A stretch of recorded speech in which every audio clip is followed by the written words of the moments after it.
বন্ধুসকল, কিশোৰ দাসৰ মৃত্যুৰ পাছতে ছ'চিয়েল মিডিয়াত এটা পোষ্ট ভাইৰেল হৈ পৰিছে। যিটো পোষ্ট দেখাৰ পাছত আপোনাৰো চকু সেমেকি উঠিব। তেওঁ যিবোৰ সপোন আছিল তাৰ এটা সপোন এই পোষ্টটোত শ্বেয়াৰ কৰা হৈছিল। বন্ধুসকল, এই পোষ্টটো ফেচবুকত শ্বেয়াৰ কৰিছিল তেওঁৰ আত্মীয় এজনে। সম্পৰ্কত তেওঁ কিশোৰ দাসৰ ভিনিয়েক বুলি জানিব পৰা গৈছে।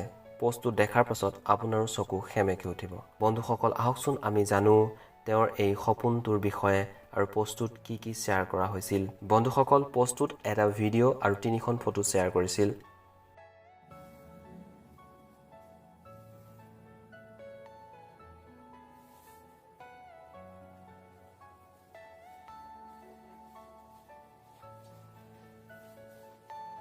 Are you all my personal dreams?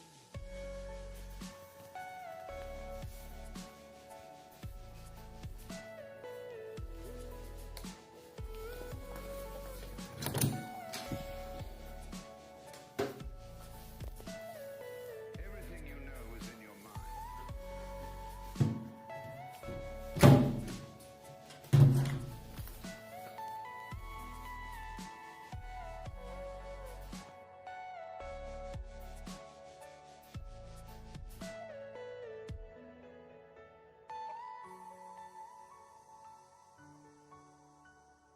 আৰু ইয়াৰ বাহিৰেও পোষ্টটোত লিখা আছিল, বহুত মিছ কৰিছোঁ কিশোৰ, তুমি যেনেকৈ কৈছিলা তেনেকৈ ঘৰটি সাজিলোঁ। তুমি থকা ৰুমটি যেনেকৈ বনাম বুলি ভাবিছিলা তেনেকৈ বনাই দিলোঁ। কিন্তু তোমাৰ ৰুমটিত তুমি থাকিলা কিমান দিন? তুমি গুচি গ'লা আকৌ উভতি নাহোঁ বুলি কৈ।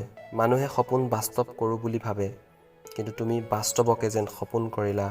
ময়ো কথা দিছোঁ, তোমাৰ ৰুমটি যেনেকৈ সজাবলৈ কৈছিলা তেনেকৈ সজাই ৰাখিম সদায়। কিশোৰ দাস তেওঁ য'তেই নাথাকক শান্তিৰে থাকক, তাকেই কামনা কৰিছোঁ।